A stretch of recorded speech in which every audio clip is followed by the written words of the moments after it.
नमस्कार, मी Gururaj. News अनकटच्या top 10 बातमीपत्रात आपलं स्वागत. पाहुयात महत्त्वाच्या 10 घडामोडी.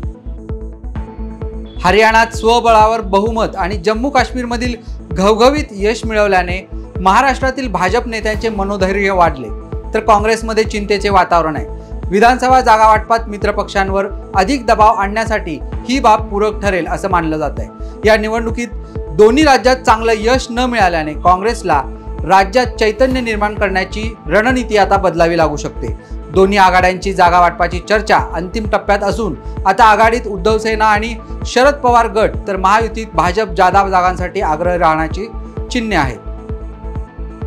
आपली राजकीय भूमिका कोणाला दुखवायची नव्हती. मी जो निर्णय घेतला तो पवार साहेबांना विचारून आणि संमतीनेच घेतला, असं वक्तव्य उपमुख्यमंत्री अजित पवार यांनी केलंय. बारामतीतल्या डॉक्टर मेळाव्यात ते बोलत होते. सुप्रिया सुळे यांच्या विरोधात घरातील उमेदवार देणं ही माझी चूक मी आधी मान्य केली होती आणि आताही ती मान्य करतो, असा पुनरुच्चारही अजित पवार यांनी केलाय. हरियाणा विधानसभा निवडणुकीतील निकालाचा राज्यातील काँग्रेसच्या मनोबलावर कोणताही परिणाम होणार नाही. या निकालाने कार्यकर्त्यांचे मनोबल खचणार नाही, असे काँग्रेसचे महाराष्ट्र प्रभारी रमेश चेन्नीथला यांनी माध्यमांशी बोलताना सांगितले. चेन्नीथला म्हणाले की महाराष्ट्र आणि हरियाणातील राजकीय परिस्थिती पूर्णपणे वेगळी आहे. या निकालाने आमचे मनोबल खचलेले नसून आम्ही अधिक जोमाने काम करू. आगामी विधानसभा निवडणुकीत महाविकास आघाडी महायुती सरकारचा एकजुटीने पराभव करेल. हरियाणाच्या जनतेने पंतप्रधान नरेंद्र मोदी यांच्या नेतृत्वावर विश्वास दाखवत खोटा प्रचार करणाऱ्यांना नाकारले आहे. हरियाणात जे घडले तेच नोव्हेंबरमध्ये महाराष्ट्रात घडणार आहे, असा विश्वास उपमुख्यमंत्री देवेंद्र फडणवीस यांनी व्यक्त केला आहे. हरियाणातील विजयाबद्दल भाजप प्रदेश कार्यालयात झालेल्या विजयोत्सवात फडणवीस बोलत होते. जम्मू काश्मीरमध्ये कोणता पक्ष जिंकला हे महत्त्वाचे नसून तेथील निवडणुकीमुळे जम्मू काश्मीरबद्दल आंतरराष्ट्रीय पातळीवर खोटा प्रचार करणाऱ्या पाकिस्तानला जोरदार चपराक बसली आहे, असेही फडणवीस यांनी सांगितले. उपमुख्यमंत्री अजित पवार आगामी विधानसभा निवडणूक लढवणार का, कुठून लढवणार, याबाबत सुरू असलेल्या चर्चांना अजित पवार गटाचे राष्ट्रीय कार्यकारी अध्यक्ष प्रफुल्ल पटेल यांनी काल पूर्णविराम दिलाय. मी पक्षाचा राष्ट्रीय कार्यकारी अध्यक्ष म्हणून हे अधिकृत सांगतो की अजित पवार हे बारामती मतदारसंघातून उमेदवार असतील. मी पक्षाची पहिली जागा आज जाहीर करतो, असे पटेल यांनी सांगितलंय. दरम्यान काल अजित पवार बारामती दौऱ्यावर असताना त्यांच्या समर्थकांनी पवारांचा ताफा अडवत उमेदवारी जाहीर करण्याची मागणी केली होती. शिर्डी साईबाबा संस्थानाला मोठा दिलासा मिळाला आहे. संस्थानाला जे गुप्तदान मिळत होते त्यावर कर लावण्यावरून आयकर विभाग आणि संस्थांमध्ये खटला सुरू होता.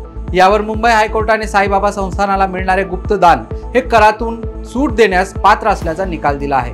शिर्डी साईबाबा संस्थान ट्रस्ट ही एक धार्मिक आणि धर्मादाय ट्रस्ट आहे, त्यामुळे ही ट्रस्ट करातून सूट मिळवण्यास पात्र असल्याचे न्यायालयाने निकालात म्हटलं आहे. न्यायाधीश गिरीश कुलकर्णी आणि सोमशेखर सुंदररेसन यांच्या खंडपीठाने मंगळवारी हा निकाल दिला. राज्यातील विधानसभा निवडणुकीच्या तोंडावर राज्य सरकारने शेतकरी आणि जनतेच्या हिताचे निर्णय घेण्याचा धडाका लावलाय.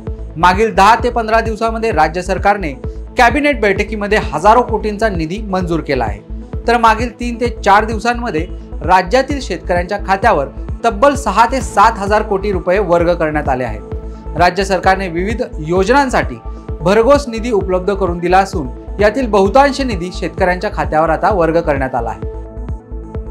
हरियाणा विधानसभा निवडणुकीच्या निकालांमध्ये भाजपाने स्पष्ट बहुमत मिळवत या राज्यामध्ये विजयाची हॅट्रिक केली आहे. लोकसभा निवडणुकीत झालेल्या पिछेहाटीनंतर हरियाणात मिळालेल्या दणदणीत विजयामुळे भाजपामध्ये उत्साहाचं वातावरण आहे. या विजयाचा आनंदोत्सव भाजपाकडून दिल्लीतील मुख्यालयात साजरा करण्यात आला. यावेळी भाजपाचे नेते, पदाधिकारी आणि कार्यकर्त्यांना संबोधित करताना पंतप्रधान नरेंद्र मोदी यांनी काँग्रेसला टोला लगावलाय. आज हरियाणामध्ये खोट्याच्या कडूघोटावर विकासाची गॅरंटी भारी पडली आहे.